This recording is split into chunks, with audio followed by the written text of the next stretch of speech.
Class ninth chapter The Fun They Had. Margie even wrote about it that night in her diary. On the page headed 17 May 2157, she wrote, "Today Tommy found a real book. It was very old book. Margie's grandfather once said that when he was a little boy, his grandfather told him that there was a time when all stories were printed on paper. They turned the pages, which were yellow and crinkly, and it was awfully funny to read words that stood still instead of moving the way they were supposed to on a screen. And then, when they turned back to the page before, it had the same words on it that it had when they read it for the first time. Gee, said Tommy, what a waste. When you are through with the book, you just throw it away. I guess our television screen must have had a million books on it, and it's good for plenty more. I wouldn't throw it away. Same with mine, said Maggie. She was 11 and hadn't seen as many telebooks as Tommy had. He was 13. She said, "Where did you find it?" "In my house." He pointed without looking because he was busy reading. "In the attic." "What's it about?" "School." Margie was scornful. "School? What's there to write about school? I hate school." Margie always hated school. But now she hated it more than ever. The mechanical teacher had been giving her test after test in geography, and she had been doing worse and worse until her mother had shaken her head sorrowfully and sent for the county inspector. He was a round little man with a red face and a whole box of tools with dials and wires. He smiled at Margie and gave her an apple, then took the teacher apart. Margie had hoped he wouldn't know how to put it together again, but he knew how all right. And after an hour or so, there it was again, large and black and ugly, with a big screen on which all the lessons were shown and the questions were asked. That wasn't so bad. The part Margie hated was the slot where she had to put homework and test papers. She always had to write them out in a punch code they made her learn when she was 6 years old, and the mechanical teacher calculated the marks in no time. The inspector had smiled after he was finished and patted Maggie's head. He said to her mother, "It's not the little girl's fault, Mrs. Jones. I think the geography sector was geared a little too quick. Those things happen sometimes. I have slowed it up to an average 10-year level. Actually, the overall pattern of her progress is quite satisfactory." And he patted Margie's head again. Margie was disappointed.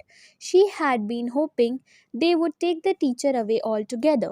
They had once taken Tommy's teacher away for nearly a month because the history sector had blanked out completely.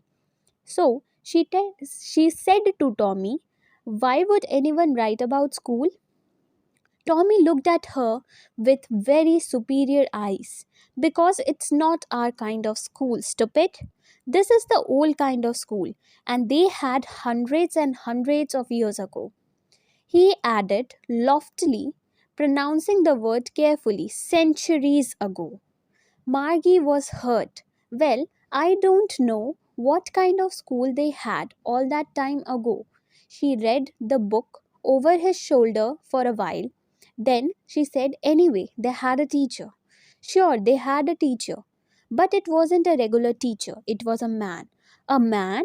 How can a man be a teacher?" "Well, he just told the boys and girls things and gave them homework and asked them questions. A man isn't smart though." "Enough. Sure, he is. My father knows as much as my teacher. He knows almost as much, I betcha." Margie wasn't prepared to dispute that. She said, "I wouldn't want a strange man in my house to teach me." Tommy screamed with laughter. "You don't know much, Margie. The teachers didn't live in the house. They had a special building and all the kids went there. And all the kids learned the same thing. Sure, if they were the same age. But my mother says a teacher has to be adjusted to fit the mind of each boy and girl. It teaches and that each kid has to be taught differently. Just the same, they didn't do it that way then. If you don't like it, you don't have to read the book. I didn't say I didn't like it, Maggie said quickly. She wanted to read about all those funny schools. They weren't even half finished when Maggie's mother called. Maggie, school. Maggie looked up. Not yet, Mama. Now, said Mrs. Jones. And it's probably time for Tommy too. Maggie said to Tommy, can I read the book some more with you after school? Maybe, he said nonchalantly. He walked away whistling, the dusty old book tucked beneath his arm. Margie went into the schoolroom. It was right next to her bedroom, and the mechanical teacher was on and waiting for her. It was always on at the same time every day, except Saturday and Sunday. Because her mother said little girls learned better if they learned at regular hours. The screen was lit up and it said, today's arithmetic lesson is on the addition of proper fractions. Please insert yesterday's homework in the proper slot. Margie did so with a sigh. She was thinking about the old schools they had when her grandfather's grandfather was a little boy. All the kids from the whole neighborhood came, laughing and shouting in the schoolyard, sitting together in the schoolroom, going home together at the end of the day. They learned the same things, so they could help one another with the homework and talk about it. And the teachers were people. The mechanical teacher was flashing on the screen. When we add fractions, half and 1 by 4, Margie was thinking about how the kids must have loved it in the old